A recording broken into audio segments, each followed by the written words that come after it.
On this episode, we discuss why developers aren't making games for Stadia, how there's been a bunch of COVID-19 related geek event cancellations, and SpaceX's SN1 blows up.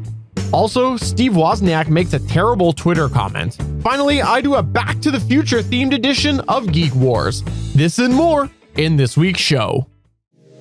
I'm SP from Legends of S.H.I.E.L.D., a show about the general Marvel comic universe, part of the Gonna Geek Network, just like the show you're checking out now. Shows on the network are individually owned and opinions expressed may not reflect others. Find other hilarious and fun geeky shows at GonnaGeekNetwork.com. This is the official GonnaGeek.com show. Each week, we run down the latest news and happenings in the world of geek. These are your hosts for the show, Steven, Chris, and SP. Welcome to an all-new episode of the official GonnaGeek.com show. I am Steven John Drew, and I am pleased to say that Chris Farrell is here this week. Are you really? No one's ever pleased to say that. I was being courteous. I'm Canadian. I'm also happy to say that SP's here. I'm holding my podcast computer in my hands. For the audio listener, he is holding up a solid-state drive that is by the Samsung microphone company. I believe that's what it says. Oh, sorry, it says Samsung. I apologize. Yes, it's Samsung. It's a 500 gigabytes, 750 EVO SSD, and it is my podcast machine. I'm holding it in my hand. Don't drop it. Is it your old drive or your new drive? It's still kind of new. I mean, it's an SSD. It's 500 gigabytes, but I did replace it with a newer one. Well, I'm holding a Samsung SmartThings smart button that does nothing. So how about that? I have a Samsung water sensor that does nothing because I haven't changed the battery in it in like forever. I feel like people are going to think that this podcast is sponsored by Samsung, but just don't worry. It's not. It's not. They would never come near us. It's sponsored by Apple because Steven has converted, we found out last week. He is now the resident Apple expert, aka fanboy. It's also sponsored by Tesla. And the Cybertruck specifically. That's right. Yeah. Which you hate, Chris. Evidently, when you talk about the potential pitfalls of something or concerns you have, it automatically makes you a hater on the internet. So if I'm a hater for everything I have concerns about, there's not much I like, evidently. You know, one of the things that I really enjoy when we do talk about the Cybertruck is that it's a nice, refreshing cup of haterade from Chris Farrell. That is what I like. The haterade. Yes, that's exactly what it is. I did not like it at all, despite what you would hear when you listen to said episode. I was called a hater in the YouTube comments. I'm wondering, does Chris hate the Cybertruck more or Pitt more? Oh, that's an easy question.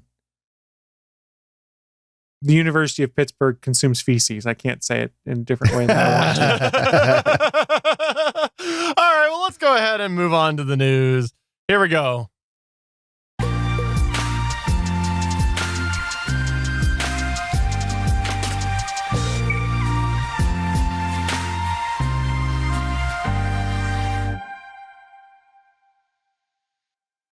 Mr. Farrell, let's go ahead and start off with your news point, which I believe you titled so elegantly, Stadia Sucks. I think that was your news point title that you put together. Steven, because I make the sidebar for every episode of the GonnaGeek.com show, so that makes perfect sense that I would have titled it that way so that more people can hate me on the internet. I totally did that on purpose. You know, here's the thing. I don't drink enough haterade. Okay, here's the thing, though, Chris. I get your logic, kind of, because obviously you have commented about the way that you don't like the Cybertruck, and thus you've been deemed a Cybertruck hater. I get that. I understand that. That's because there are some people who like the Cybertruck. For people to say that you're the Stadia hater, someone would actually have to like Stadia. I mean, it's ironic that I'm the Stadia hater of the show when there's one Steven John Drew who ordered a Stadia, went, the hell with this, and returned it without even opening it and trying it. It's true. To Google. But somehow I, Chris Farrell, am the hater. But I will, I guess, wear this badge of honor with distinction because it is my lot in life to be the new JS and to hate everything. on the GonnaGeek.com show. So send your hate emails to js@GonnaGeek.com and let me know how you feel about the haterade I'm drinking. I think it would be better actually if people shipped you Flair so you could hate on the Flair. Like Ric Flair? No, people have lanyard and stuff, and they put buttons and little magnets and stuff like that. That kind of Flair. No. So why do you hate Stadia? Tell us. Why do I hate Stadia? Well, let's talk about the news about why Stadia is having problems bringing in developers and publishers. Like Steven might have mentioned when he returned his Google Stadia and spoke about it on the GonnaGeek.com show within the past couple months, it kind of hasn't been a huge success. One big reason, a lack of games. There's not a ton of there's not a ton of games in Stadia's library, and Google isn't willing to spend the money to get more games on the platform. There was a story from Business Insider that stated many developers have explained that one of the biggest reasons indie games have stayed away from Stadia is the lack of financial incentive from Google. One executive at a publishing company described the amount of money that Google was offering to them as, quote, so low that it wasn't even part of the conversation. Another indie dev described how most platform owners like Microsoft and Epic offer upfront incentives to entice developers and publishers to create or release games on their stores. But with Google Stadia, the incentive was, in the words of that dev, kind of non-existent. So when you see some games on Steam or the Epic Games Store and the Microsoft Store, especially indie games, there's generally some kind of incentive, be it will give you a bit more of a cut of the money we make off it, will give you prominent placement, things like that. Google Stadia is not really doing that, it doesn't sound like. And a lot of indie developers, it's kind of what they're used to. Right now in Google Stadia, there are only 28 games available on the service.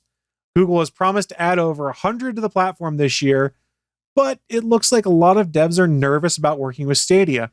Why is that? Well, a lot of these developers mentioned to Business Insider that they were concerned about Stadia's future and how committed Google was to running the service long term. This is something that we expressed as a concern when Google Stadia was announced, saying that the technology is really interesting, but arguably Microsoft is already doing it, Sony to some extent, and we are so used to the Google product graveyard of come in with great expectations and then all of a sudden just shut down because it's not working out. I kind of understand where these developers are coming from. Now, it's not necessarily all doom and gloom. There are new big games coming to Stadia. For instance, Doom Eternal is still planned to release on Stadia later this year, which is a big release. But it does seem like, as a whole, that the whole Stadia experiment, it's kind of wobbly right now. We're on shaky ground, and developers, which is what you need, aren't buying into it. So, Steven, we know how much you loved your Google Stadia experience for the 30 seconds it was in your house. Does this give you more worry about the future of Google's streaming video game platform? Two things. Number one, it was in my house for at least 48 hours. Most of those. Oh, I'm sorry. Most of those had actually sat in the garage in the box. Okay, so that's where it was. You stay in your box. You're not worthy of entering my podcasting cave. I literally opened up the box to put the return paperwork in. That's why I opened it up.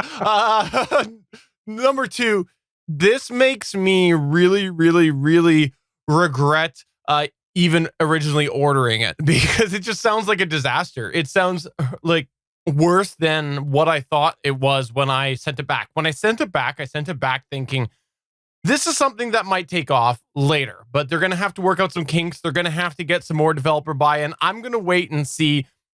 Maybe they'll make a second push, new version, sale version, something. I'm not even seeing hope that we're going to get vendors interested in making games. I had a little bit of hope that might happen, but I don't think this is going to happen based off of this report. Well, they just need to learn to think the proper way to do it. I think Google, and knowing their reputation for a lot of things, might have come in a bit arrogantly that we're Google, everyone's going to want to play with us, without considering the fact that, a lot of these guys are incentivized to put these games on specific game stores already. And if you're not offering any incentive, what's a reason for an indie developer to be like, I'm going to put my game on Stadia first or feature it there? Well, the player base isn't there and they're not getting incentivized to do it. So I sort of get the problem. They need to course correct, it sounds like to me. And let's be honest, Google's got the money to throw at it if they want to course correct. It's just a matter of, do they give a crap at this point? I don't know. I think what we have to do is start a Stadia Sucks cast, where every week we do a report about why Stadia is sucking this week. It could be Stadia Sucks cast. It could be Google Stadia.sucks. That might exist. Probably does exist. It could be This Week in Suck with Stadia. I don't know. We could do something to that effect. And I think that, Chris Farrell, you need to start it. Why not This Week in Stadia Sucks? We'll call it Twists. Twists. How about Stadia Sucks News Weekly? Does that work? Well, I mean, in all seriousness, we would be a terrible group to do that because we are not unbiased, nor have any of us used Google Stadia. I assume SP has not used Google Stadia. We know that Steven has not, and I will admit that I haven't. So in the interest of fair coverage, only one of us could be on this kind of show. We'd need someone who actually owns it. I got it, guys. When will Stadia fire up and explode? Watch 2020. Sorry, I was trying to do that sound effect that we used to have. It didn't work out. All right, so we're going to go ahead then and make that cast happen. Chris Farrell, I look forward to you submitting it to the Gonna Geek Network for application. Oh, it's going to be the highest production value you can imagine. The highest. I'm looking forward to seeing your submission at gonnageek.com/join. All right, let's go ahead and move on to the next point here, which is going to be courtesy of myself. It's courtesy of myself because I'm doing a big roundup of a whole bunch of things. This is something that I started off by reading an article over this past weekend, and I thought, let's just go ahead and do a little bit of research on some of the other companies that have been affected by COVID-19, also known as the coronavirus, or sorry, so that there's no lawsuits by Corona Beer, the coronavirus. Chris, you're shaking your head. Oh, that was so bad. Anyways, so bad. Okay, so we know that it's a big thing. People have been saying it for a while that COVID-19, also known as coronavirus, has been on the cusp of spreading rapidly, and it's quite quickly happening outside of sort of China and a couple other areas that it was quite heavily taking off. But the thing is, I wanted to bring it up today because there seems to be a bunch of events and big companies being affected by the coronavirus as far as facilities shutting down. This past weekend, it was announced that LG had to shut down a display factory due to an outbreak in South Korea. This was also timed about the same time that Samsung Electronics also had to shut down one of its factories, a mobile device factory, because a worker tested positive for the coronavirus. I wanted to mention this because of the fact that there are so many phones around the corner. So many different products are being made using products from LG and Samsung. And you can't help but think that this might affect production as far as what we can expect to see with timings this year. We might see quite a shift with the release schedule compared to what we've known if all of a sudden these vendors cannot keep up. Because remember, this is an LG display factory, which is huge because they do a lot of displays for different companies. So it's not just LG products. It's more than LG products. But it doesn't just go there. I wanted to round up some other tech-related coronavirus cancellations. On February 27th, Facebook announced that they were going to cancel their F8 event, saying that they will replace the main F8 conference with, quote, locally hosted events, videos, and live stream content. Originally, F8 was scheduled to be May 5th and 6th this year. Another thing as well, which kind of related, mostly because of the fact that Chris Farrell hates the Cybertruck, so let's talk about something a little bit more traditional. The Geneva Motor Show. February 28th, they announced that the Geneva Motor Show was going to be canceled after the Swiss government banned gatherings of 1,000 people or more. And the last one that I wanted to mention was the GDC, the Game Developers Conference, was announced on February 28th that the event, which has run since 1988, that was expected to take place this year, March 16th through 20th in San Francisco, was also canceled, citing the COVID-19. So it's interesting to see all of these things happening. I don't really blame people or companies for doing this. I think you kind of have a responsibility to be proactive, especially when you look at the problem with mass gatherings when you have potential big outbreaks like this. But it's a lot of different tech and other geek related events and things that seem to be being canceled. And it's probably just the tip of the iceberg. SP, what do you think? Well, I'm certainly glad I bought that iPhone for my daughter when I did versus waiting for a sale later on, because I doubt there's going to be any sales. There's going to be some iPhone shortages, or at least short stock that's coming up because Foxconn in Korea or in China has not been producing as much as they had been before. Matter of fact, I don't even think the factory's open yet. But yeah, this is going to be something that is not just in the tech sector, but is in all sectors. And there's a desire to ensure the infrastructure keeps working, that people still have power, that grocery stores are still stocked, but there's starting to get shortages as we are broadcasting here, or we're recording here, starting to see some shortages with things like face masks, which apparently don't do much unless you touch your face a lot, I guess. And the sanitary hand wash, the dry wash that you can get, the hand sanitizer. So people are trying to stock up here. We'll see how this affects the tech markets, and we'll see how this really affects global trade. I don't think we'll know for another month or so. Well, in regard to the Game Developers Conference, it sort of makes sense because a lot of the companies that would be there had already started pulling out. So they did the smart decision. And in today's world, they realized, we don't have to have everyone come to one big exhibit hall and conference center and do this. We can live stream a lot of these things. They came out and said, anyone who's going to give a speech, if you've already recorded it, send it to us. We'll put it up on our YouTube channel for people to consume.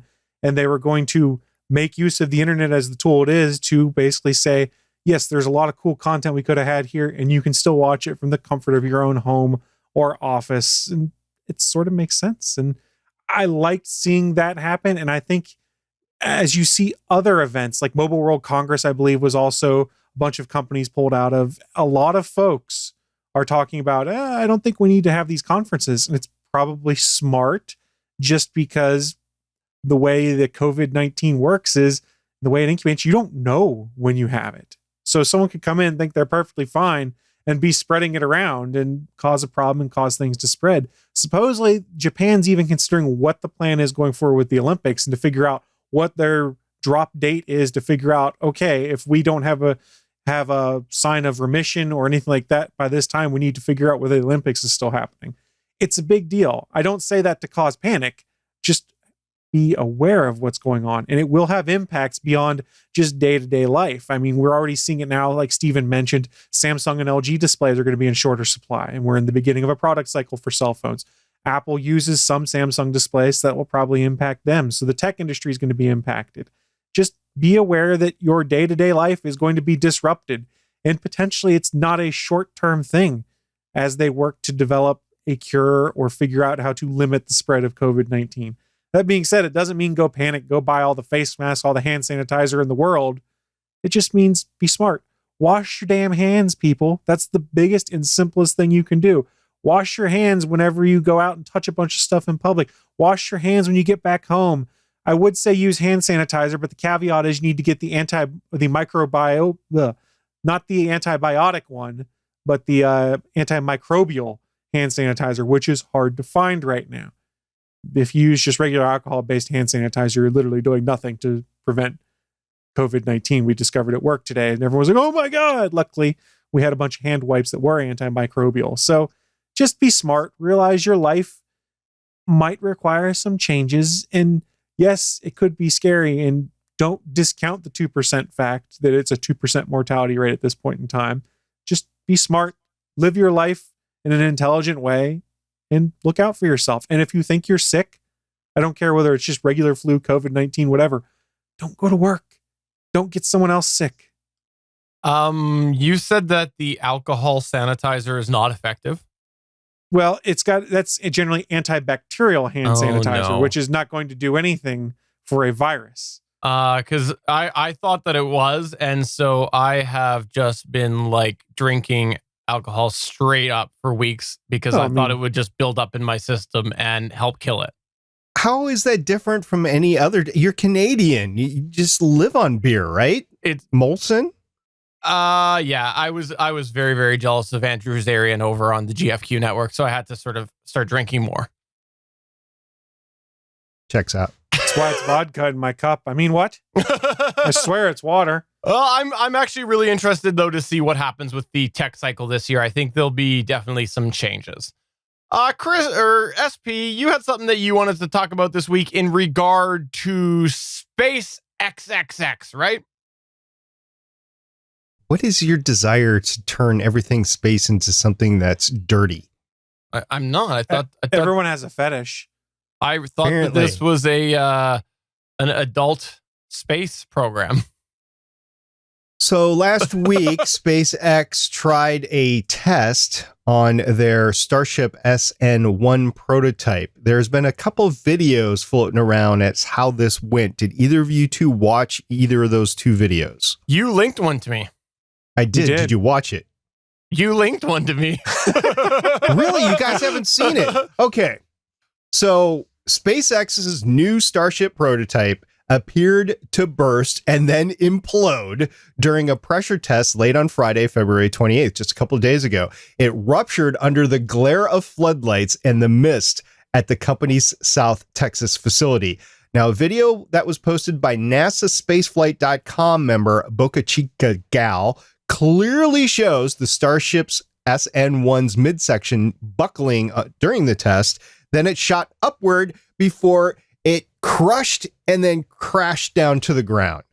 Starship SN1 is a test article for SpaceX's planned Starship and Super Heavy mega rocket, a massive reusable vertical launch landing system designed to fly deep space missions to the moon, Mars, and beyond. If you guys have not seen this video, you really did need to see it because you see it on the stand, it kind of shakes a little bit, it pops up in the air, and then just completely implodes and then falls back to the earth and then explodes. It was amazing to watch. Question for you. What? Was it the hot water heater that caused the problem? Was that what it was? Yes, that's exactly. It was. No. Okay, perfect.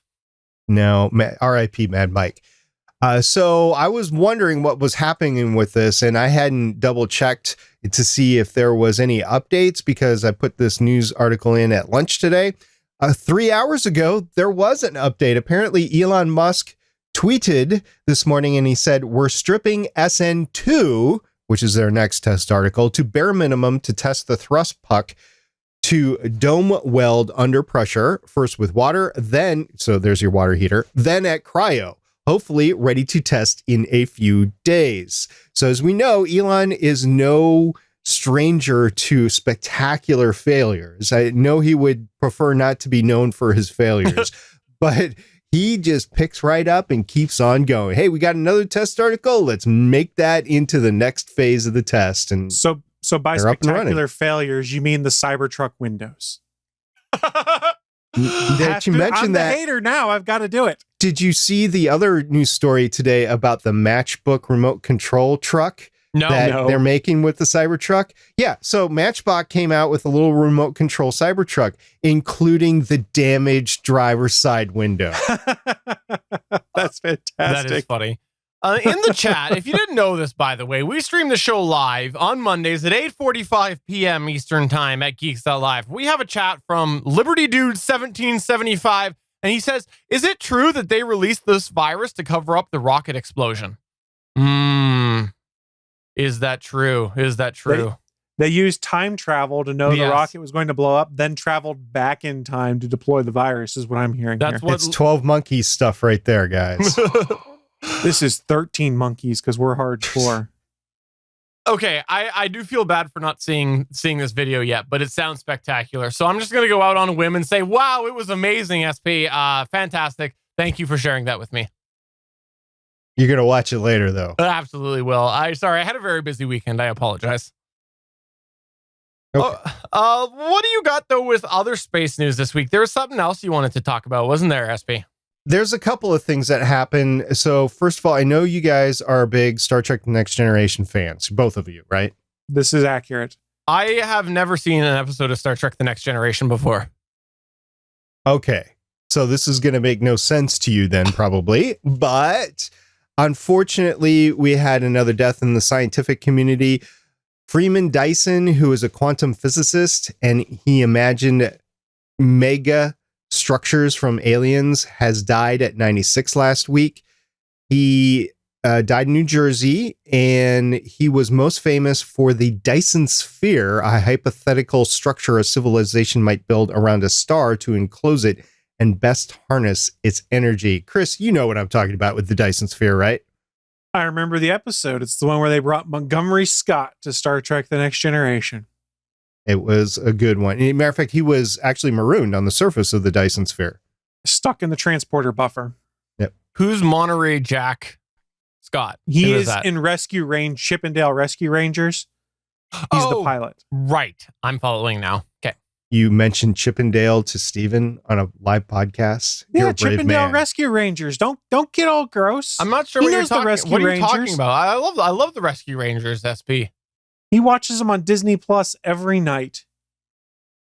Chippendale Rescue Rangers. with Chris Farley making dances. I mean, what?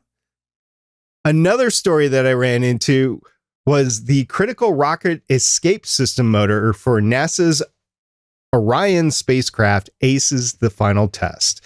Now, all these stories were from space.com, by the way. So NASA's Orion spacecraft has achieved a new milestone with a successful final test of the vehicle's attitude control motor, or ACM, on Tuesday, February 25th.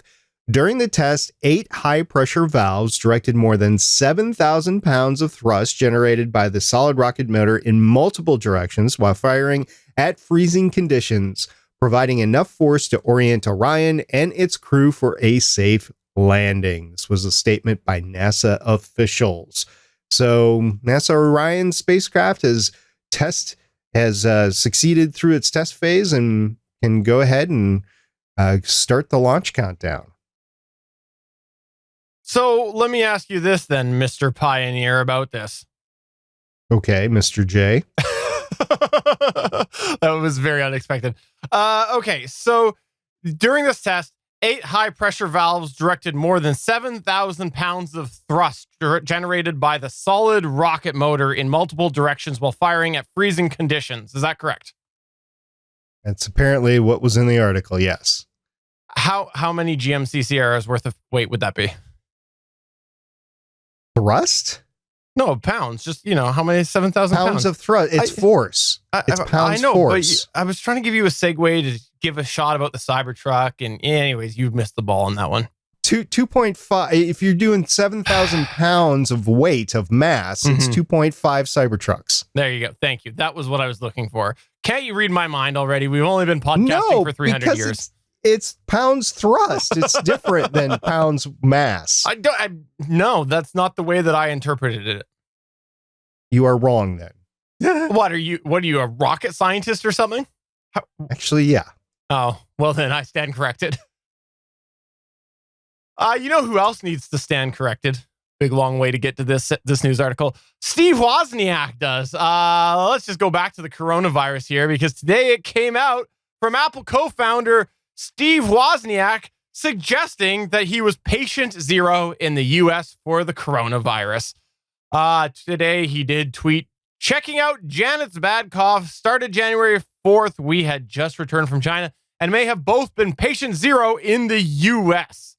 This was, again, Steve Wozniak, co-founder of Apple, ended up tweeting this out publicly today. How old is he? I literally don't know. How old is he? How old is Steve Wozniak? Riveting audio. He is 69 years old. Yeah, that's about the time where the mind goes. They ended up coming out and saying, no, false alarm. She just has a sinus infection. So if that's not alarm bell ringing, I don't know what is. But there you go. Steve Wozniak managed to get my attention on that and me highlighting it. I just thought I would mention it though, because the shenanigans. Was he being serious, or is this an instance of where sarcasm doesn't translate to Twitter very well? I don't know, but I feel like it was probably real. He's not the sharpest tool in the shed, from my understanding. I see. I was wondering how old he was. Oh, I'm following now. You gotcha. Yeah. Anyways, don't do things like this. It's awkward, and it's even more awkward when I bring it up on the podcast and these guys have nothing to say about it. So. I'm sure Steve Wozniak is going to tweet us directly to tell us what the real story is, because I'm sure he's watching right now. So, Steve, if you are, tweet at Steven John Drew and tell him what's going on. And if you're mad about it, send us an email to js@gonnageek.com and tell us. They might be immune, and they might have been the carriers for the disease. We don't know. They could have come back from MU69, where life began. It's like Venom. Are you saying that MU69 is the origin of the coronavirus? What? Wow. It's where life began, so why not the coronavirus? Fair enough. I stand corrected. And again, you're sitting down. Yeah, you're still in your chair. Oh, okay. I sit corrected. Is that better? Yeah. Let's go I'll take it. ahead and move on to Geek Wars. Watch your posture.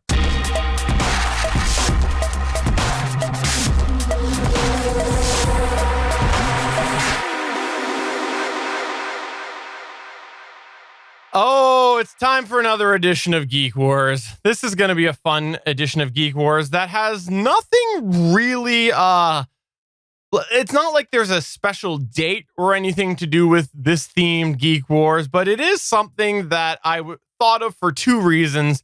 Recently on the YouTube, you've been seeing a lot of things called deepfakes. If you're not familiar with that, a deepfake is when they take a video and they put other people on there, so it looks like them, but it's not them. Did you just William Shatner it? I did William Shatner it. Yeah. I did. And recently there was a deep fake that involved Robert Downey Jr. and Tom Holland with Back to the Future. They had taken Back to the Future footage and they had changed it to be Tom Holland and Robert Downey Jr. First off, before we continue, let me say, I am very, very opposed to the idea of a Back to the Future reboot. I think it's a terrible idea. I'm glad that they've always said that it's not going to happen. And Back to the Future reboot, redo, whatever would just be horrendous. It's a terrible idea. What do you mean? You could make the DeLorean into the Cybertruck. It would be awesome. No, we don't need a reboot. Let me propose this to you. Okay. A Back to the Future sequel with Tom Holland as Marty McFly's kid, going on an adventure with one Doc Brown. Okay, I could go for that. Fair enough. I could go for that. However, like Christopher Lloyd, Doc Brown. Yeah, he'd do it again. I guarantee it. Yeah, he's getting old though. Yeah, it wouldn't be pretty. It'd be like live action Rick and Morty, basically. But I will say, okay, with all of that said, I will say, if they ever decided to do a reboot, which they've said they won't, it has to involve Tom Holland and Robert Downey Jr. because it was incredible in this deepfake. So that got me inspired. And I thought to myself, let's do a little Back to the Future trivia this week. So we got a bunch of questions about the Back to the Future trilogy. The reason that I really got pushed over the edge with this as well is because I've been finally redoing some of my smart stuff. And one of the things that I'm doing is moving my alarm system over into my hub system, and I can put custom alerts in there when the alarm goes off.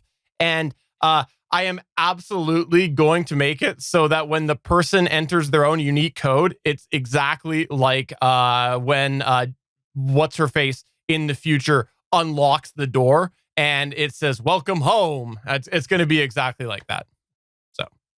So okay. I thought let's just go ahead and do Back to the Future trivia. That was my long roundabout way to get there. Okay. If you're not familiar with how we do Geek Wars, I will ask a question and then these folks will have a chance to ring in. If they fail at that, they will have a chance. The other person will have a chance to answer. The first person that says their name or shouts out some form of very crude and inappropriate comment will get a chance to answer. I'm not bleeping, by the way, so don't go that far. Let's start off with the first one Challenge here. accepted. Let's start off with the first one, which we're going to kick it right off with a chance for 2 points. 1 point for each. Name the 2 characters that were recast for Back to the Future 2. I want the characters. There was 2 characters in Back to the Future 2 that were recast. Which characters were they? Do I have to know their name? You have to know what the character is. No one. I'm waiting for someone to buzz in. Waiting for somebody to buzz in. Yeah, but I don't know Chris. both. Well, you get 1 Wow. point for each. Chris. All right, Chris. It was his girlfriend who I can't, Jennifer was her name, I think, with a character's name. And his dad was no longer, I can't remember the. Oh, really? Yeah, they changed the actor of the dad, I Yeah. think. Okay. Because Eric Stoltz, I think, was that who it was that was the dad? I can't remember. No, it was Crispin Glover. Crispin Glover. Oh, that's it. Yeah, Eric Stoltz was originally going to be Marty, is what it was in the original Back to the Future. Chris is absolutely right. It was both Jennifer and George McFly. And one of the fun facts, actually, I really like the George McFly recasting because in Back to the Future 2, they tried to use prosthetics to hide the recast. And in the future, they actually hang him upside down to help mask it Yeah. more. And Crispin Glover won the lawsuit. He sued them saying that they're using my likeness. And they lost. Oh. They lost. So I thought I that did not know that. yeah, a really, really cool little thing for actor rights, and I completely agree with it. So anyways, Chris is right. So that's 2 points for Chris. Also, I had 10 questions written, but we actually have 9 now because the next one was name the actor who originally played Marty McFly. But they're gonna go ahead and cross I that knew one that off one. right Eric there. Stoltz. Yeah, I we would all have known know. that. So Dang we'll it. go on to question number 3. Originally, it was going to be Eric Stoltz. They still did want Michael J. Fox, though, but he could not do it because his schedule would not allow it. Why? Chris, Chris? he was filming Family Ties. That would be 3 for Chris. That's absolutely correct. Alex P. Keaton. All right. Here's one that should be on recent memory. I tried to go a little light this week because I sometimes go too far into the ether. This is one that I think you should remember, but maybe you'll doubt yourself. What year did Back to the Future 2 take place in? The future timeline. SP. Chris? Oh, I think it was SP first. I think. Yeah, I think it was too. I Okay. think it was too. I'm going to go with 2015. That is absolutely correct. There you go. You got one on the board there. Yay. That's zeroed All out. right. This one here is actually a little bit of a tough one. So while it's only one answer, I'm going to give 2 points for the following. At the end of Back to the Future 2, Marty received a letter from which courier company? This was the letter from Doc Brown. that he Great sent for that. Scott. All right, SP. Western Union. You're absolutely correct. I can't believe you knew that. Yep. Wow. No, he's right. It's Western Union. That's impressive. Wow. Wow. I thought neither of you were getting that one. I just remembered it because I was like, if I ever need to send a message to myself in the future, I got to remember Western Union will do that. All right. So here's one. Bob Gale wrote most of the first draft for Back to the Future 2 because Robert Zemeckis was busy doing which other movie? I know this one's side. This one's a left, an adjacent question. All that's coming to mind is Jurassic Park, and I know that's wrong. So That is very wrong. I feel like I should know this, but I don't. And as soon as you say it, I'm going to probably facepalm. All right. It was Who Framed Roger Rabbit. That was Yeah, the reason. son That of was a- it. did Yeah. not know that. I should have known. Question number 7, which, by the way, right now the score is tied at 3.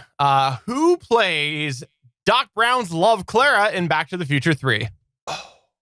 Chris, All right, Chris, Mary Steenburgen, you are absolutely correct. Ted Danson's wife. Yep. Which, by the way, What- I did- didn't did know Ted this. Sorry, go ahead. Wasn't he married to Whoopi Goldberg at one point? Maybe. I don't know. I think he was. He might still be. I don't know. Look, all I know is we all just got to take it sleazy. Oh, again, hurting my feelings. All right. Question number 8. How, in Back to the Future 3, how does Marty save Clara when she's hanging off the side of a train? How does he save her? Chris? He goes like this. No, that's not true. He does that. It's not how he saves her. Just No, but he's crawling up the side of the train and he looks at the ground. And he's like, I said Marty. I didn't say Doug. oh, Marty. I didn't say Damn Doug. Chris, what's your answer? He uses the hoverboard. He does use the hoverboard. That's one of my first real moments that stands out to me as a kid, which is why I put this in here, where it was taking a plot device from a previous movie and using it in the current one. That's one of my earliest memories of that sort of use. Say what you want about Back to the Future 3, because it's not as popular as the other two. It's still tightly written. I mean, they made everything still fit together. And to this day, Back to the Future still has the best way of describing and showing time travel and its consequences. So Chris is at 4, or are you at 5 now? I lost track. I think you're at 4. Or you're at 5. I was at 5. You're at 5 now. -2. You're at 5. Okay, I'm at minus 100. All right. The next question's worth 1,000 points. Let's go ahead and go 2 points. We'll go with 2 points. I was going to go 1 point, but we'll go 2 points. 2 points, 1 point for each. What were the name of Doc Brown and Clara's kids? Chris, All right. Jules, and Vern. Yep, you're correct. And question number 10, before we get to our bonus question. Finish Biff's infamous quote. Make like a tree. And get out of here. Well done. That is absolutely a point for you. Chris, you knew that. I did. That is Okay. a point for you. But this last one is worth a whopping 5 points if you can get it exactly. What does old Biff say to young Biff when young Biff says that quote? So young Biff says to old Biff, make like a tree and get out of here. To which I remember the banner, but I don't remember it exactly. Chris, do you have it? Nope.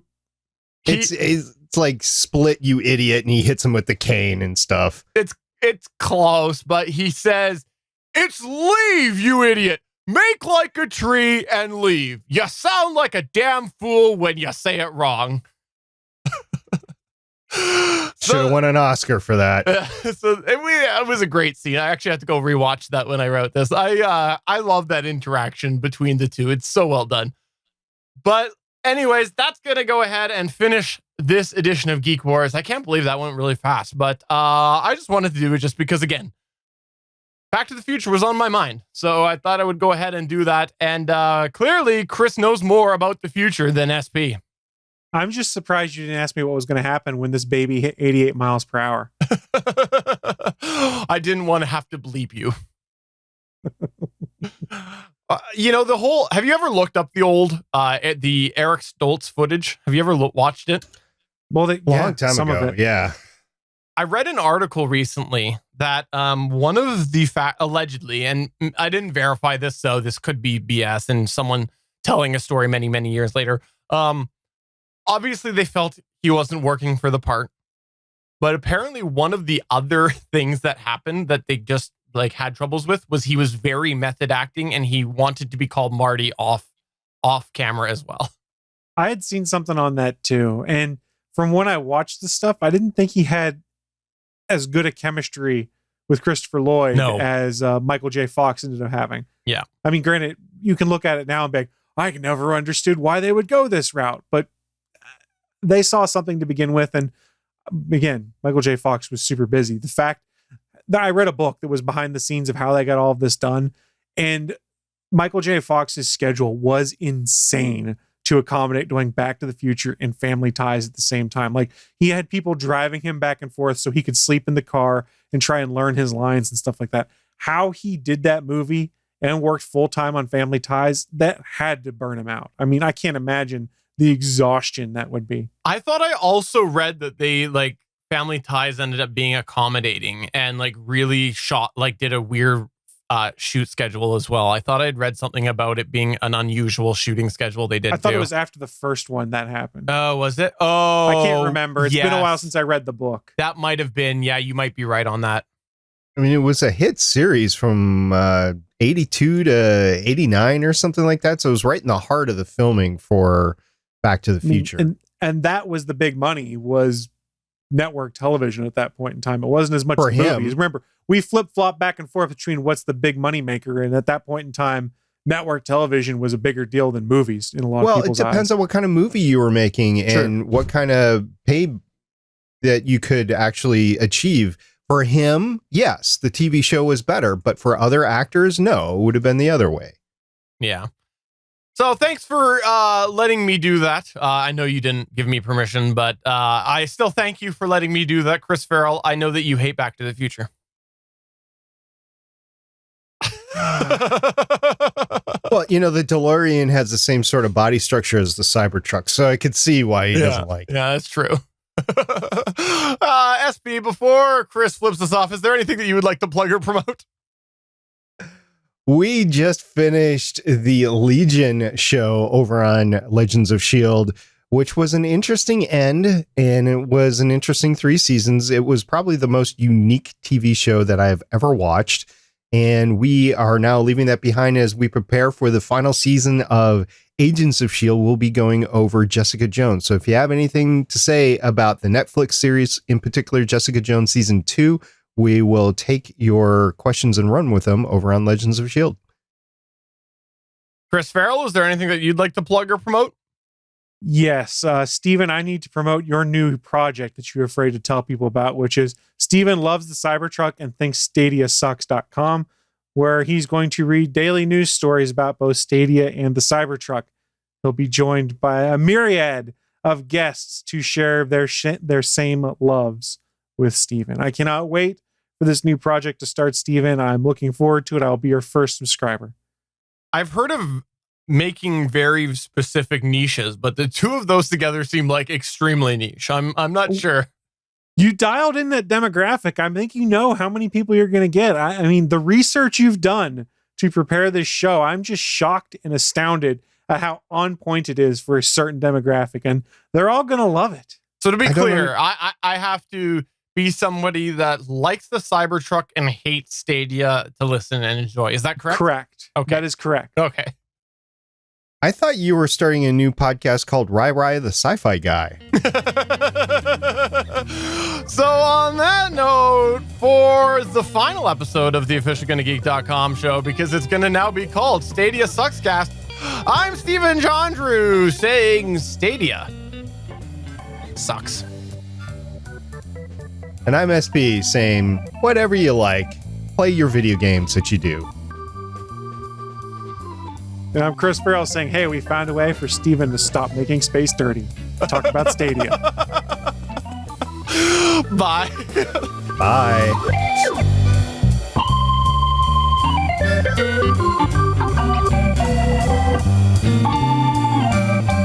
Thanks for checking out another episode of the official GonnaGeek.com show. If you like the show, please give us a 5-star review in Apple Podcasts or a thumbs up on YouTube.